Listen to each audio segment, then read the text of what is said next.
খারাপ মানুষ তো বাংলাদেশে বেশি না, হাতে গোনা কয়জন, কিন্তু খারাপটি ডাক দিলে যে হুডে না অথবা ডাক দেয় না, এটা হলো মূল সমস্যা।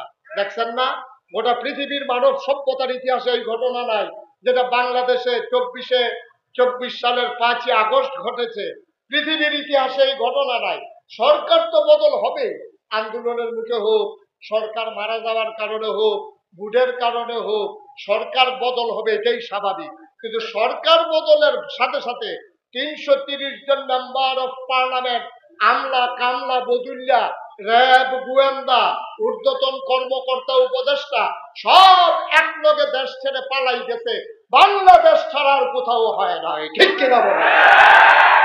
বাংলাদেশেই সম্ভব, এটা বাংলাদেশেই হয়েছে। আমরা ওই ওই ওই ওই ছেলেটা যে লেজার টিপ আপনারা দেখেন না কেউ,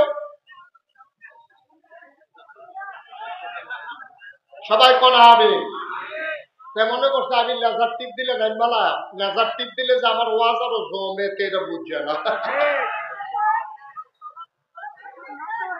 কথা আরেকটা মনে করছে দেখি কইলে মাহফিল যে হুজুরের স্লিপ দিছে, হুজুরের যত স্লিপ পায় ওয়াজ আরো বাড়াইয়া পড়ে।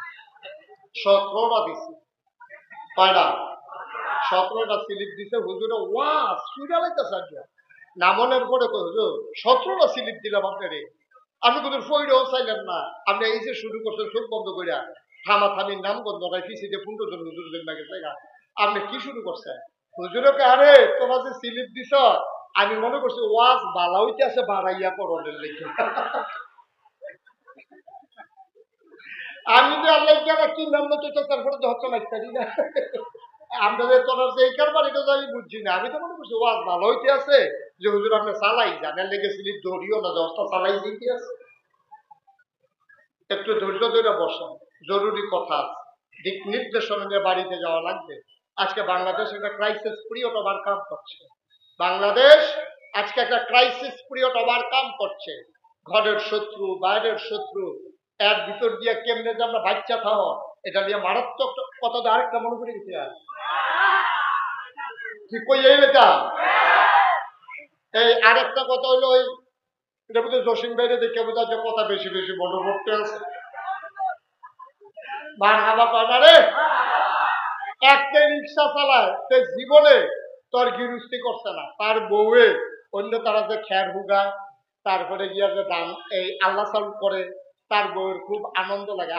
আহা, সকলে কি সুন্দর খ্যার হুগায়, শৈল কুটকুটায় খাজন যায়। হ্যাঁ, তারপরে গিয়া এই যে ধান হুগাইতে আছে, আল্লাহ সব দিয়ে পিঠা বানাইতে আছে। আমরা এমন কোফাল সব কিনা, খালি বাতের চাল তার আমরা কোনো কিচ্ছু নাই। আর যে আইও আমরা টাইনের ধরা কুদুর গৃহস্থী যেন করে খাইতে রিক্সা কিছু চালাইয়া খাইতে বইতে পড়ে, তার বউয়ে লগে দিয়া বইয়া কইতে আছে আপনি হবনে গৃহস্থী করে, আপনি তো 2 ঘন্টা খেতে কুদুর গৃহস্থী করতেন পারেন না, মাসে সব করেও তো করে। দেখা আমার দিয়ে হতো না, সহালে বাড়ি গিয়ে রিক্সা নিয়ে রাইতে আয়, এরপরে বাইরে দিয়ে গৃহস্থীটা সময় রাখো, আপনি একটু আশা করে, আমি যেহেতু আশা করছি আপনি যেমন কুদুর করেন। এই কথা কইছে পরে তা করছে কিন্তু 2 ঘন্টা খেত বর্গা লইয়া এটা দেরি দাম লাগাই লাগানোর ভালো লাগাইছে, আর খেত লাইল গেছে না, তারে মানুষে বাজারও পাই আপনার যারা চললে যে গৃহস্থী তুই কিটা করছো, তার বাচ্চা খেত মাথায় চাইলে আর মায়া লাগে।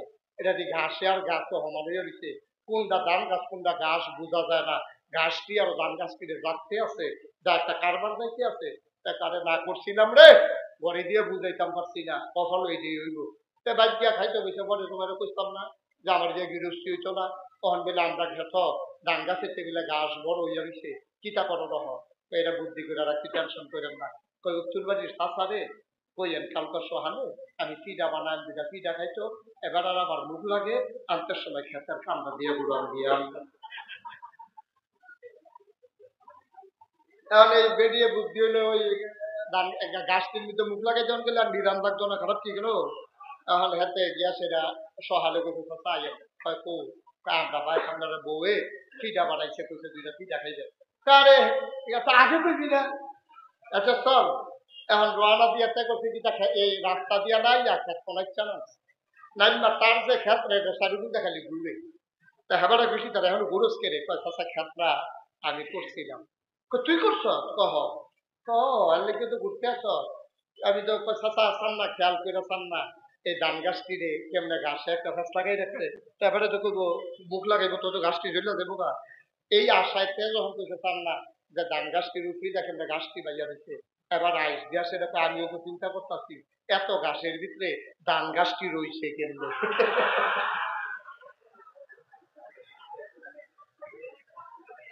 মুখ লাগানোর কথা আছে, ঘাসও লাগাই দিতে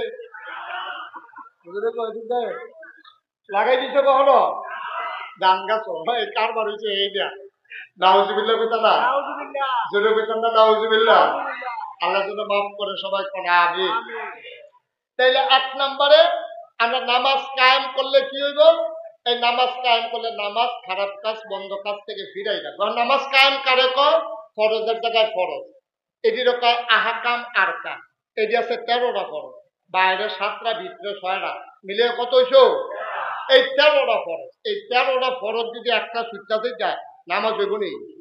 এই 13টা ফরজ হলো ঘরের কোনাইয়া ফালার মতো, মাইদি দিয়ে একটা ফালা না থাকলেও ঘরটা কোনো পুড়ে লইয়া পড়ে না, কিন্তু কোনাইয়া ফালাটা ভরে গেলে গা এই ঘরটা রাহন যায় না। এই 13টা ফরজ হলো কোনাইয়া ফালার মতো, এটি কোনো মাইদের ফালাটা যেটার লোকে জানালা লাগাইবা দরজা লাগাইবা, এই 13টা রূপে নামাজটা কেড়ে দিচ্ছে। এইটারে ঠিক মতো রাহন, এইটারে কয় এই নামাজের আহকাম আরকান 13 ফরজ। এই 13 ফরজের ভিতরে আপনার এই নামাজ পড়ার অন্যতম প্রধান শর্ত হলো পবিত্রতা। পবিত্রতা মানে আপনার ফরজ গোসল হলে ফরজ গোসল করার, অজুর কাম লাগলে অজু করার, অজু আর গোসল না পারলে তায়াম্মুম করার, এটা হলো 1 নম্বর। এই জন্য আসসালাতু মিফতাহুল জান্নাহ, আল ওযু মিফতাহুস সালাহ। তাই নামাজ হলো জান্নাতের চাবি, আর অজু হলো নামাজের চাবি। সুবহানাল্লাহ বলেন না? এখন এই অজু গোসল এটি ফরজ দিয়ে করা লাগবে। এখন বাংলাদেশের যেই ব্যবস্থা শুরু হয়েছে ওখানে তো গজব করে দিছি, লেহাপড়ারে যেই জায়গা দিয়ে আটকাইছি, যদি এই সরকার বদল না হইতো তাহলে আমরা তারা সাদ্দর বিচার নিয়ে এক্সপার্ট হইল।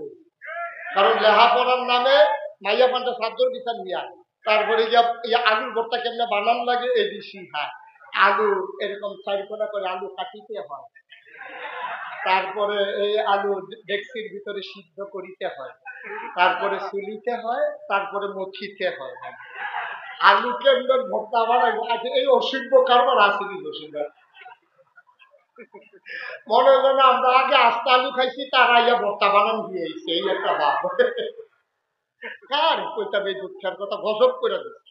মাইয়া পান্ডা চাদর বানান সিহা, তারপরে ফলাফাইন্ডে ব্যাঙ্গে কেমন লাভ দেয়, আচ্ছা তারে ব্যাঙ্গের লাভ সিহানের দরকারটা কিন্তু থেকে হইব বাঁচতে, তো তারে ব্যাঙ্গে কেমন লাভ হয়, সাইকেল কেমনে কিরিং কিরিং, এটা কি আমি মানে এরকম বর্বরা পড়া আমার এই জীবনে আমি আর দেখছি না। এই কারবার গজব করে দিছিল, আল্লাহর মেহেরবানি হয়েছে, আবার লেখাপড়ার দিকে একটু সুযোগ ফিরে আসছে।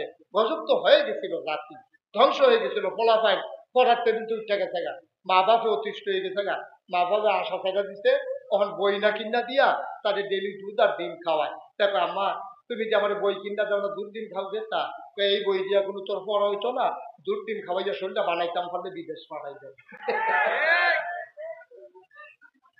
পড়া যে হইতো না, এটা তো সত্য, হেভিডিও বুঝ যাবে এলাকা তারে বইয়ের তেহা দিয়া দুধ খাওয়ায়, তারে ডিম খাওয়ায়, শরীরটা ফুফিন্ডে উঠলে তারে হয় পুলিশও দিয়া লেবো, না হইলে আর্মিতে দিয়া না হইলে বিদেশ বানাই দিয়ে, তো মাফে হইলে সারে তারে মাফে বানা। ভাইও কি যে গজবের ভিতরে আমরা, আল্লাহ হেফাজ আমি কইতাম না যেরকম নাউজুবিল্লাহ। এই লেখাপড়ার গজব করে দিত, সাইকেল চালান শিখায়, তারপরে গিয়া ওই হাসপাতাল পরিদর্শন শিখায়, নদীর পাড়ে দাঁড়াইয়া দাঁড়াইয়া কিভাবে অপরূপ দৃশ্য এই দেখা লাগে এইগুলা শিখাইতে আছে। কলা মাইয়ার অবাধ বিচরণের মাধ্যমে ধ্বংস করে দেওয়া হচ্ছে। আমি বলেছি আমরা মেয়েদের লেখাপড়ার বিরুদ্ধে না, আমি মুশতাক ফয়েজী, আমি বিশ্বাস করি আমার মেয়েদের লেখাপড়া দরকার। কারণ আমার মায়ের যদি সিজার হয়, আমার ওয়াইফের যদি সিজার হয়, তাহলে পুরুষ ডাক্তার সিজার করুক, এটা তো আমি চাই না। কোন পুরুষ ডাক্তার আমার মহিলার লজ্জাস্থান কেটে সিজার করবে, পেট কেটে, এটা তো আমরা কেউ চাই না। আমরা চাই এখানে মহিলা ডাক্তার আসে। তো মহিলা ডাক্তার হইব কেমনে? লেখাপড়া করলে না মহিলা ডাক্তার হইতো, তাইলে মেয়েদের লেখাপড়ার বিরুদ্ধে গেলে মহিলা ডাক্তার হবে কেমনে? মহিলাদের ভিতরে টিচার হবে কেমনে? আমরা চাইছিলাম মেয়েরা লেখাপড়া করুক, তবে বেপর্দা হইয়া না, পর্দার ভিতরে, ঠিক কিনা? আমরা মেয়েদের আমরা যে কই যে পর্দার ভিতরে এই যে কেউ তোর ভাল লাগে না, কয় তারা হুজুররা বুঝা ভাইয়া ফানের দেওয়া পড়া চায় না। বেড়া আমরা তো পৃথিবীর মানুষকে সভ্যতা শিখাইছি। এই স্পেনের সভ্যতা আমাদের, কর্ডোবার সভ্যতা আমাদের, ইউরোপের সকল সভ্যতা মুসলমানের, ঠিক কিনা বলো? আমরা তো সভ্যতা শিক্ষা, আমরাও সভ্যতা শিখাও। আমরা তো সভ্যতা মানে আমরা ঘুরে ঘুরে সভ্যতা শিখাই না। নবীজি যখন বিদায় হজের ভাষণের সময় বলছে বাল্লিগু আন্নি ওয়ালাউ আয়া, যে যেখানে পারো ছড়িয়ে পড়ো, আমার কথাগুলো দিক বিদিক ছড়িয়ে দাও। অনেক মুসলমান সেনাপতি ঘরে আর ফিরে যায় নাই, বের হয়ে গেছে। ঘরের ভিতরে বাচ্চা দিয়ে খবর পাঠায় তোর আম্মারে কই নবীজির হুকুম পালন করার জন্য আমি ছড়িয়ে পড়লাম ইসলামের আরো ছড়িয়ে দেওয়ার জন্য। সেনাপতি সৈন্য নিয়ে বের হয়ে গেছে। গ্রামের পর গ্রাম, জনপদের পর জনপদ, উপজেলা জেলা বিজয় করে করে সমুদ্রের কিনারে চলে গেছে। সমুদ্রের সামনে গিয়ে ঘোড়ার দুটা পা নামাই দিচ্ছে। পা নামাই দিয়া সেটা সেনাপতি বলতে চাই এই গ্রামের যারা মানুষ আছে তাদেরকে ডাইকে আনো। গ্রামের মানুষ আসার পরে জিজ্ঞেস করতেছে ভাইয়েরা আপনারা কি জানেন এই সমুদ্রের ওপারে কি আছে? কয় না আমরা জানি না। এই সমুদ্রের ওপারে আমরা শুধু জানি পানি আর পানি, ওখানে আর পরে কি আছে জানি না।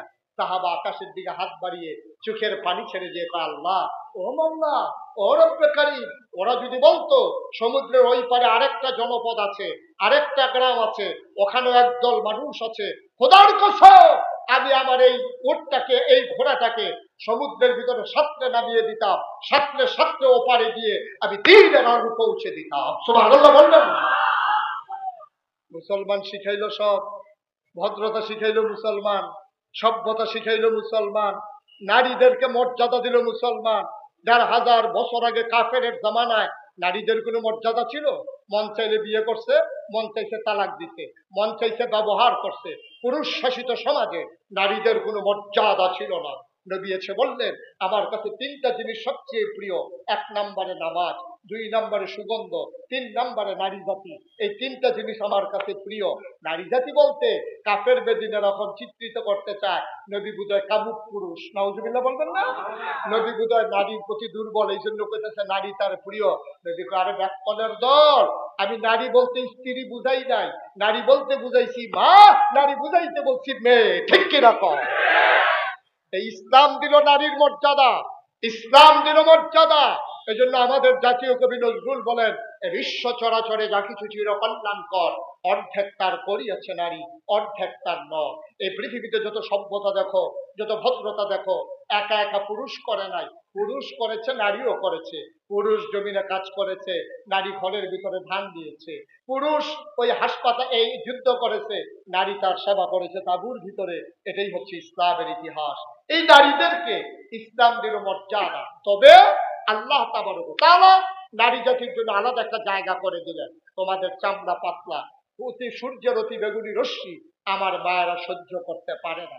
একটা পুরুষ একটা মহিলা, আপনি যদি সমবয়স্ক একজন পুরুষ, সমবয়স্ক একজন মহিলা রোদের ভিতরে দাঁড় করাই দেখেন, 2 ঘন্টা পরে দেখবেন মাইয়াটা গুল্লা গুল্লা করে দেখিতে, আর বেড়ারা তেরো শুরু হইয়া গেল কি আছে। কারণ আল্লাহ সৃষ্টি করেছেন এমন। নারীদের চামড়াটা কমনীয়, এটা নরম, এটা পাতলা, সূর্যের বেগুনি রশ্মিটা এটা সহ্য করতে পারে না। এই জন্য স্কুল কলেজ অথবা মাদ্রাসার যখন অ্যাসেম্বলি হয় দেখবেন যে 2-3টা মাইয়া ফান প্রত্যেকদিন বেহুশ হইবে, ফলাফল একটা হয় না। এটা দিচ্ছে দিয়ে গেল, আমি আরে হেঁটে দি পরে এটা দেখো তোরা 2-3 জন ফুর্তি ভারচ্ছা কইছি না হুজুর আমরা এত দুর্বল না। আমার আব্বা যেমন লাভ দিয়ে বাস উঠতে যেতে পারে, এমনি কোনো বেরিয়ে বাসের সাথে তুললে দেওয়া যেত না। দেওয়া দেবো? কিন্তু একদল অসভ্য বেড়ায় প্রগতিশীলতার নামে, এই দেশটাকে আধুনিক বানানোর নামে নারীর পক্ষ নিয়েছে। খেয়াল করেন সিহন কথা, তারে বোয়া বেগলারে বোয়া কথা দিয়া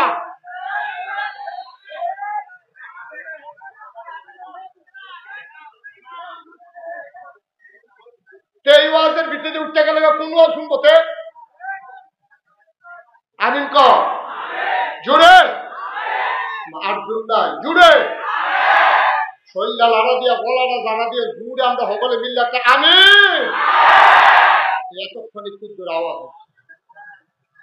আর্জেন্টিনা বসো ইন্টারন্যাশনাল মাফি মানে নিতে আর্জেন্টিনার চাবিপুর লুকেছি, ব্রাজিল তো আইসে বিশালে পাইবি। হ্যাঁ আমিন কর, জোরে কর। এই যে কথাটা বলতেছিলাম, নারী নারীর জায়গায় কাজ করবে, পুরুষ পুরুষের জায়গায় কাজ করবে। নারী করবে ভেতরে ছায়াতে, পুরুষ করবে রোদে। আমরা বেড়াইতে জন্য আলু তুলতে পারে, বেড়াইতে জন্য লচ্ছই সিরালতে পারে খেতে, বেড়াইতে দ্বারা এটি সম্ভব না। বেড়াইতে জন্য নিমসার বাজারও যাতাযাতি করে আলু বেচাইয়ে